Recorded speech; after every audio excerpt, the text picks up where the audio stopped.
जय शनिदेव भक्तों, मनु भैया जी का प्रणाम स्वीकार करें। मैं किंचन मनु आपकी सेवा में तत्पर। बताइए मास्टर जी, आज हमारे से कुछ क्वेश्चन पूछने वाले हैं।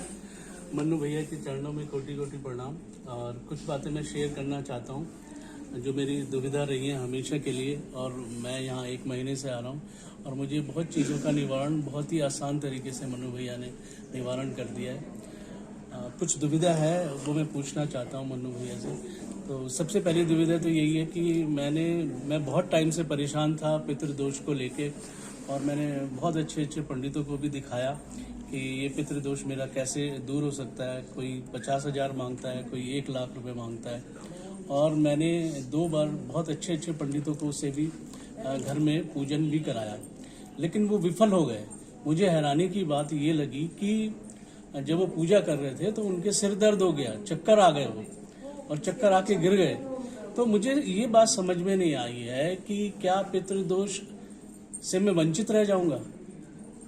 क्या ये कर्म कांड जो करते हैं, जो पूजा करते हैं, जो आपका हरिद्वार में जाके पिंडदान करते हैं और भागवत कथा करते हैं, पिंड का दान कराने के लिए बोलते हैं, क्या एक गरीब आदमी जो बेचारा 40,000 रुपये खर्च नहीं कर सकता, क्या वो मुक्त नहीं हो सकता अपने पितरों से जो उनके घर में पितृदोष लगा हुआ है? तो मैं मन्नू भैया से जानना चाहता हूं कि आपकी क्या प्रक्रिया है इस टाइप से। और मुझे सच में ये एक्सपीरियंस हुआ यहाँ आके कि मन्नू भैया ने जो मुझे प्रक्रिया बताई उसमें मेरा 1 पैसा नहीं लगा। सिर्फ 4 जो है उन्होंने जो क्रियाएं बताई मुझे और मंत्र जाप जो बताया, सिर्फ 2,000 रुपये में, 2,100 रुपये में और एक 300 रुपये की बलि में मेरा 80% जो है पितृदोष दूर हो गया। तो मैं ये इस माध्यम से सभी को ये बताना चाहता हूँ, एक गरीब से गरीब भी मन्नू भैया की शरण में आए और वो जो है अपना पितृदोष दूर करवाएं, और वो अपने ज्ञान को आप तक पहुँचा रहे हैं यूट्यूब के माध्यम से, और मंत्रों की शक्ति से वो जो है पितृदोष को दूर कर रहे हैं। तो मैं चाहता हूँ कि मन्नू भैया अपने शब्दों में बताएं कि पितृदोष कितनी आसानी से दूर होता है और लोग भटके ना पंडितों के चक्कर में। पंडितों का मैं विरोध नहीं करता, लेकिन सही मायने में पंडित जो दोष है वो किस तरीके से दूर हो सकता है? तो मास्टर जी ने बहुत ही बड़ा सवाल पूछा है, गंभीर भी है, और सबसे बड़ी बात यह है इसका जो नपातुला जवाब है वो मैं मास्टर जी को बताऊंगा, जिसके माध्यम से आप लोग भी सीख पाएंगे। हमने दीपक की क्रिया बताई है। सबसे बड़ी बात तो यह है, अगर आप दीपक की क्रिया करते रहेंगे तो आपका पितृदोष खत्म हो जाएगा। आप उसको 40 दिन तक करते रहिए, ज्यादा दिन तक भी करते रहिए, निरंतर करते रहिए। जितने ज्यादा दीप जलाएंगे आप, मेरा मानना यह है कि ज्यादा से ज्यादा 51 दीप आप कीजिए, और हर शनिवार को कीजिए 51 दीप, तो उससे भी आपको लाभ होगा। आप ज्यादा से ज्यादा 10 बार करेंगे कि आपका पितृदोष समाप्त हो जाएगा। बात तो क्या है कि पितृ जो है वही प्रेत है। बस ये है कि वो प्रेत बनकर आपके घर में अटका हुआ, अगर वो किसी और पे लग जाएगा तो उसको प्रेत बोलेंगे। वो पड़ोसी ये कहेगा कि भाई मेरे अंदर प्रेत आया हुआ है, और पितृ ही प्रेत है। मतलब जिसकी अभी मुक्ति नहीं हुई है, या जो जिसका जो है व्यवहार संसार में ठीक नहीं था और कर्म फल के अनुकूल जो प्रेत योनि में आ गया है, उसको हम, अगर वो हमारे घरों में ही रहता है और परेशान करते हैं हमें, तो उसको हम पितृ बोलते हैं। लेकिन पितृ सही मायनों में ये नहीं है। पितृ वो है जो पितृलोक में पहुंचा हुआ है, और पितृ वो है जो जमीन पर रहते हुए बिल्कुल स्वच्छ है, जो बूढ़ा हो चुका है और जिसके हाथ में लाठी दे दी है बाबा ने, और जिसके सफेद वस्त्र हैं, और जिसका सूक्ष्म स्वरूप है, अति ही सूक्ष्म जिसका स्वरूप है, वो जो मलिनता में दिखाई देता है, वो आपका घर का होते हुए भी वो आपके लिए प्रेत है, और उसी की मुक्ति के लिए लोग प्रयासरत हैं। सबसे बड़ी बात तो ये है। और हमने इनकी ऐसी ऐसी विधियां हमने बताई हैं कि जिनसे आप घर बैठे ही पितरों को, मलिन पितरों को साफ कर सकते हैं। सबसे बड़ी बात, अगर कोई बहुत गरीब व्यक्ति है तो वो केवल 2 अगरबत्ती जलाए, बोले मनु भैया को साक्षी मानकर, मैं शनिदेव महाराज आपको केवल धूप दिखा रहा हूँ, मेरी इतनी औकात है। यानी कि अगर आपके पास दीपक जलाने के पैसे नहीं है, आपको धूप दर्शन कराता हूँ, केवल मनु भैया को साक्षी मानकर आप इसे ग्रहण कीजिए। आप हाथ जोड़ेंगे। ऐसे 2 अगरबत्ती रोज लगाने से 1 महीने के अंदर आपकी बाधाएं समाप्त हो जाएंगी। मेरी ये गारंटी है, लिख के देता हूँ। मतलब मुफ्त से की क्रिया है। अगर आप मुफ्त की क्रिया भी नहीं कर पाओ, हालांकि इस क्रिया के लिए आपने बहुत पैसा आज तक खर्च किया है, और मुफ्त में आदमी ये सोचता है कि कोई और दूसरा मुझे करके दे दे, मुझे कुछ नहीं करना पड़े, लेकिन अगर आप मुफ्त में भी क्रिया करना चाहते हो तो, और सबसे बड़ी बात ये, किसी के पास अगरबत्ती भी नहीं है तो मनु भैया यहाँ से पहुंचवा सकते हैं, भिजवा सकते हैं। वो अगर हमें हमारे फोन पे किसी अन्य के जरिए मैसेज कर देगा तो, चाहे वो पूरा भारत ही क्यों ना हो, लेकिन वो अपने घर के लिए नहीं मंगाए, अपने पितरों की मुक्ति के लिए मंगाए, क्योंकि जो पितृ मुक्त होना है उसकी आत्मा ने आशीष मुझे देना है, यानी कि मनु भैया को देना। पीछे जो भी है उसको आशीष मिलेगा ही मिलेगा, इसलिए आशीर्वाद मुझे फलते हैं और आप लोगों के ज्यादा। तो जो लोग इस बात की पैरवी करते हैं कि हमें ब्राह्मण से पाठ कराना चाहिए, वो ये ध्यान रखें कि हम पहले घर पे अगर इस क्रिया को करेंगे तो मुफ्त में ही हमारे सारे पितृदोष दूर हो जाएंगे। सबसे बड़ी बात, जब हम ब्राह्मण को पकड़ते हैं तो पर्टिकुलर आज का जो ब्राह्मण है वो जप ना करने वाला ब्राह्मण रह गया, और उसके जप का जो फल है वो उसी के पास नहीं है तो दूसरे के पास जाएगा क्या। एक बात, जब हम उस ब्राह्मण को देखते हैं तो उसका शरीर मलिनता से भर जाता है। कुछ ब्राह्मणों के तो शरीर मलिनता से इसलिए भर जाते हैं कि वो दूसरों के प्रेत निकालने की कोशिश करते हैं। पहली बात तो मेरा जो समाज है वो बहुत ही कायर है। क्यों कायर है? कि वो ये चीज मानने के लिए तैयार नहीं। हमारे धर्म ग्रंथों के अनुकूल भी प्रेत होते हैं कि नहीं होते हैं। सबसे बड़ी बात तो प्रेत भी होते हैं और पितृ भी होते हैं, लेकिन पितृ हम उनको कहना, मैं उनको कहना चाहूंगा जो केवल पितृलोक में रहते हैं, यानी कि देवलोक से भी ऊपर रहते हैं। और कायर इस रूप में है कि ये सब होते हुए लोग इसको अंधविश्वास और ढकोसला और ढोंग कहते हैं। अंधविश्वास, जबकि वही लोग किसी क्रिश्चियन का कभी भी प्रतिरोध नहीं कर पाते हैं। क्यों प्रतिरोध नहीं कर पाते हैं? क्योंकि क्रिश्चियनों में केवल शैतान ही निकाला जाता है जी। अगर यीशु मसीह सबको पैर देने वाले होते हैं, सब अंधों को आंखें देने वाले होते हैं, तो कोई अंधा नहीं होता क्रिश्चियनों में, कोई लंगड़ा नहीं होता क्रिश्चियनों में, और किसी को इस तरह की समस्याएं नहीं होती। लेकिन ऐसा नहीं है मेरे भाइयों, क्योंकि वो शैतान ही निकालते थे। उस टाइम में भी वो, उन्होंने मरा हुआ कोई नहीं जलाया, कोई किसी मरे हुए को आज तक जला नहीं सकता, और ना किसी ने मरा हुआ कभी भी कोई जलाया है। ये बात मैं आपको बता दूं। उसकी आयु रहती है तभी उसको जलाया जाता है। और आयु कैसे समाप्त क्षीण होती है कि प्रेत के जरिए भी आयु क्षीण होती है। हमेशा प्रेत एक ऐसे शिखर पर पहुंच जाता है कि उस व्यक्ति को बेहोश कर देता है और कई घंटे होश में नहीं आने देता है। आदमी को लगता है इसकी मृत्यु हो गई है, और उसकी गतियां, नाड़ियां बहुत धीमी गति से काम करने लगती हैं।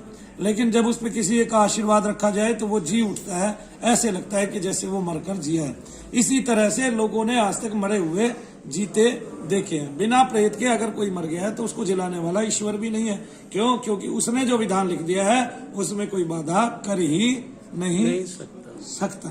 तो अगर शुक्राचार्य वो अपने आप को कहे तो मैं मान लूंगा उसने जिला दिया, अगर वो भगवान शंकर अपने आप को कहे तो मैं मान लूंगा उसने जिला दिया। लेकिन अगर कोई अन्य है और उसके अंदर वो क्षमता नहीं है शुक्राचार्य वाली, क्योंकि शुक्राचार्य ने भगवान शिव से संजीवनी पाई है, उसके अलावा कोई किसी को नहीं जलाता है। मृत्यु के करीब ले जाने वाला वो प्रेत जो आपको घंटों घंटों बेहोश रखता है, उसको सर पे हाथ रख के जब करने से उसको नीचे सरकाया जा सकता है, जिससे उस व्यक्ति को, पर्टिकुलर बच्चे को या किसी अन्य व्यक्ति को, बूढ़े को या किसी महिला को होश में लाकर ये दिखाया जाता है कि इसको हमने जला दिया। यही बात। फिर सबसे बड़ी बात, ढकोसला और ढोंग हम मानते हैं। हमारे सारे ग्रंथों में प्रेत बाधा का जिक्र आया है। हमारा जो सबसे बड़ा ग्रंथ है जिसकी जगह जगह पर हम कथा करते हैं, श्रीमद् भागवत कथा, उसमें प्रेत के उद्धार से ही वो कथा शुरू होती है। और गया जी हमारा इतना बड़ा धाम है, कुछ आदमी प्रेतों की मुक्ति के लिए, प्रेतों के पुनरुद्धार के लिए। सबसे बड़ी बात, गीता प्रेस गोरखपुर ने भी माना है कि प्रेत होते हैं जो केवल सत्य को ही स्वीकारता है। यहाँ तक कि संतोषी माता की स्तुतियां भी उन्होंने आज तक छापी नहीं है, क्योंकि गणेश जी की सुपुत्री के रूप में वो उनको या तो स्वीकार नहीं करते या उनकी स्तुतियां नहीं देते हैं। पहले तो उन्होंने नवग्रह को भी नहीं माना था। जब तक वो पूरी बात को पुख्ता नहीं कर लेते हैं तब तक वो मानते नहीं है। हमारे धर्म ग्रंथों का सबसे ज्यादा संचालन वहीं से होता है। इसके अलावा प्रेत के लिए बहुत सारे स्थल पहले से ही हम देखते आ रहे हैं और उनकी मुक्ति के लिए हम प्रयासरत होते हैं। लोग बहुत सारी बीमारियों से जूझते हैं। मनु भैया बीमारियों को ठीक नहीं करते हैं, मनु भैया प्रेत बाधाओं को ही ठीक करते हैं, और प्रेत बाधित आदमी को, जो उसका शिकार है प्रेत से, उसको ही ठीक कर पाते हैं।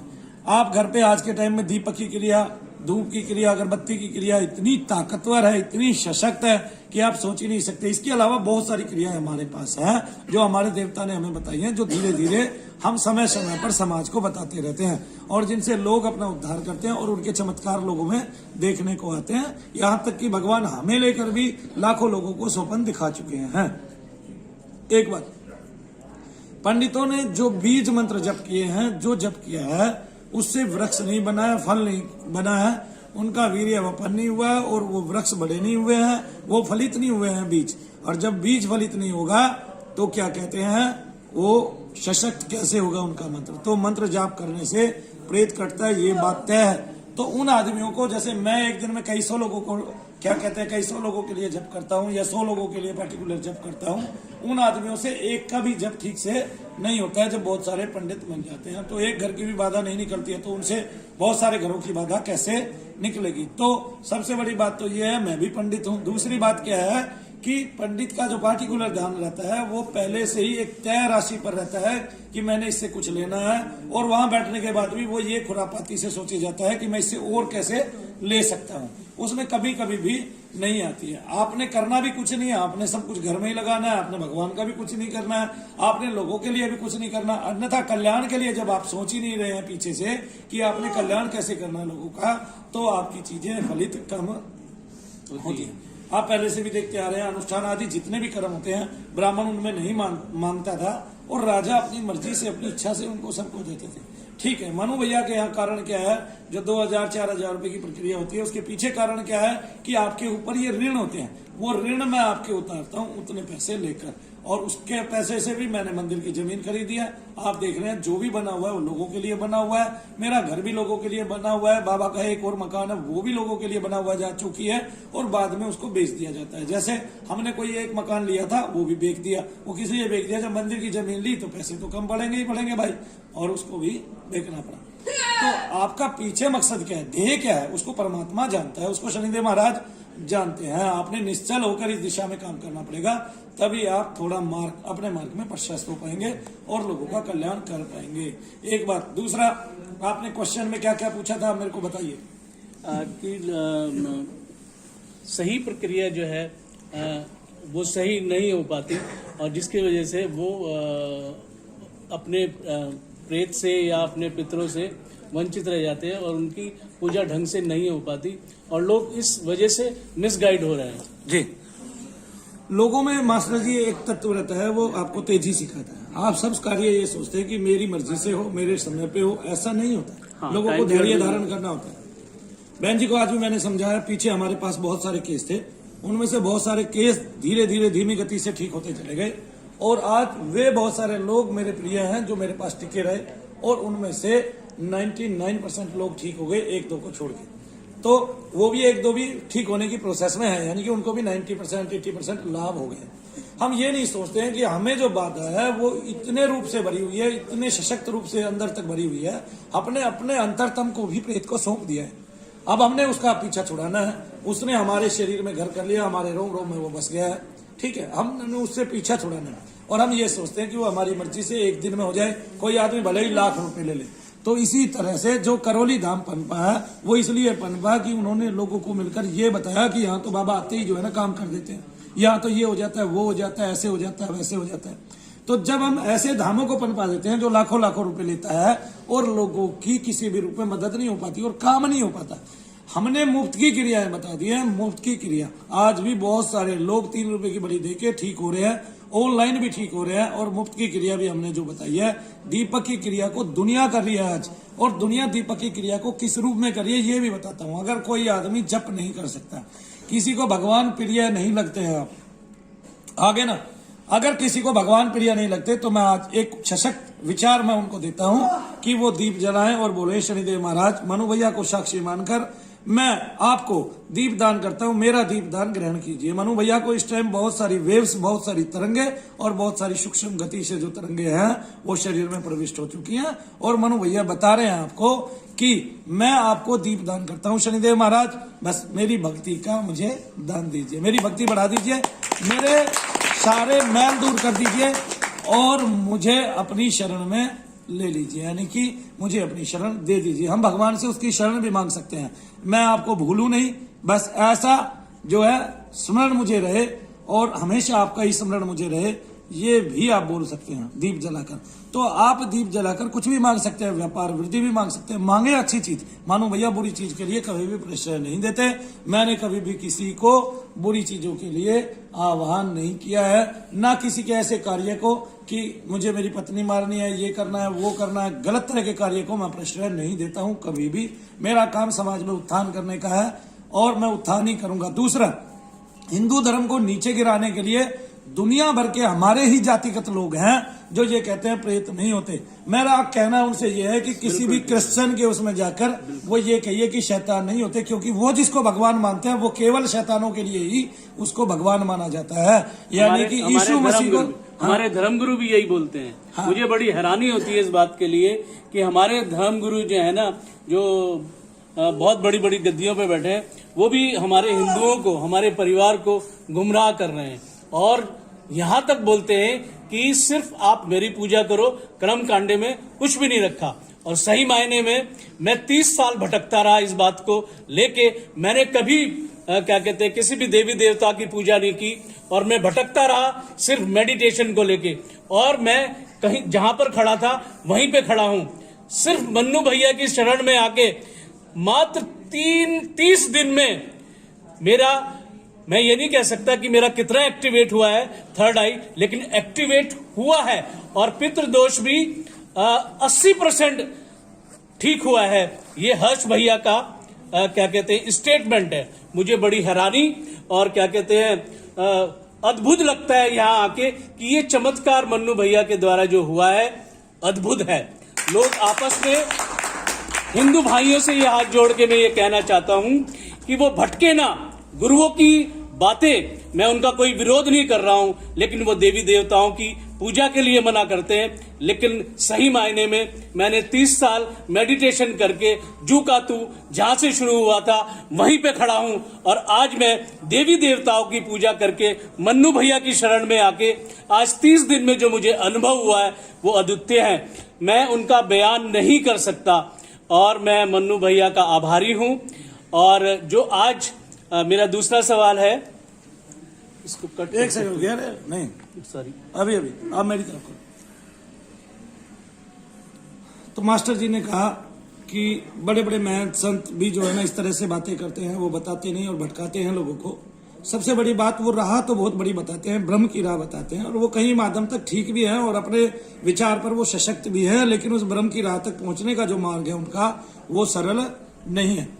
हमने जब अपनी, देखिए सबसे बड़ी बात यह है, भगवान शंकराचार्य ने लिखा है कठोपनिषद, और आज धर्मगुरु जो है हमारे वे ही नहीं मानते हैं। कठोपनिषद में यमराज जो है नचिकेता को आत्मज्ञान देते हैं। ये बात शंकराचार्य अपने हाथ से लिखित कर रहे हैं और मुख से बता रहे हैं लोगों को, कठोपनिषद सुना रहे हैं लोगों को। तो फिर भी ये बात नहीं मानते हैं कि उस आत्मा का दर्शन तो यमराज भी करा सकते हैं। शनिदेव तो उनके बड़े भाई हैं। बिल्कुल, तो बिल्कुल सही बोला। एक बात, दूसरी बात यह है कि धर्मगुरु उनके सबके पसीने छूट जाए और उनको प्राणपण से सेवा करनी पड़ जाए और उनके ऊपर प्रेशर आ जाए अगर वो भूत प्रेत निकालने लगे तो। क्योंकि अगर भूत प्रेत आप निकालते हैं तो एक सामान्य सा प्रेत भी आकर ये कहता है तू मेरा क्या बिगाड़ सकता है और 1000 गालियां उसको दे देता है। लेकिन ये सब सहन करते हुए उस आत्मा की मुक्ति कराना और उसके लिए जाप कराना और अनन्य भाव से उसको भगवान की शरण में पहुंचाना और उसको श्वेत कराना, यानी कि उसके जितने पाप कर्म है उनको धो डालना जप करके और उसको जप की राह पर लगाना। प्रेत से भी भगवान का नाम लेवाना और प्रेत भी भगवान का नाम लेने लग जाए, ऐसा कर देना और प्रेत की भी मुक्ति कर देना, प्रेत से भी लोगों का उद्धार करवाना। ये केवल यही होगा, यहाँ के अलावा कहीं हुआ ही नहीं है आज तक। क्यों? क्योंकि भारत के जितने धर्मगुरु हैं वो आत्मज्ञान तो बताते हैं, उनसे एक प्रेत नहीं निकल सकता। ये मैं गारंटी देता हूं। अगर जब नहीं निकल सकता तो वो प्रेत योनि को मानेंगे ही क्यों? जबकि भारत में बहुत सारे ग्रंथ ऐसे हैं जो प्रेत की बातें बताते हैं। हरिवंश पुराण में भी भगवान कृष्ण स्वयं प्रेत का सामना करते हैं, ये भी मैं आपको बता देता हूँ। इसके अलावा भूत डामर तंत्र और दुनिया भर के ग्रंथों में, यानी कि वे महात्मा भी हमें ये बताते हैं, जो बहुत सारे महात्मा हैं, कि मेरे साथ प्रेत का वाक्य ऐसे हुआ और मैं ऐसे जा रहा था, मेरे साथ ये वाक्य हुआ, अपनी किताबों में भी लिखते हैं। लेकिन जब यहाँ प्रेत निकालने की बात आती है तो जैसे उनकी नानी ही मर गई होती है। क्यों? क्योंकि ये कठिन कार्य जो है ये उन्होंने ही दुष्कर बना दिया है। क्यों दुष्कर बना दिया है? आज एक क्रिश्चियन तो इस कार्य को बहुत बखूबी कर सकता है, वो हिंदुओं को भी साथ ले सकता है, पंजाबियों को भी साथ ले सकता है, वो मुस्लिमों को भी साथ ले सकता है, वो सिखों को भी साथ ले सकता है, ईसाइयों को भी साथ ले सकता है। लेकिन हम जब ये कार्य करते हैं तो हमें हमारे ही संसार में, हमारे ही समाज में हमारा मार्ग रोक दिया जाता है। जैसे हम ये कार्य कितनी खूबसूरती से करते हैं, दुनिया में अन्यत्र आपको देखने को नहीं मिलेगा।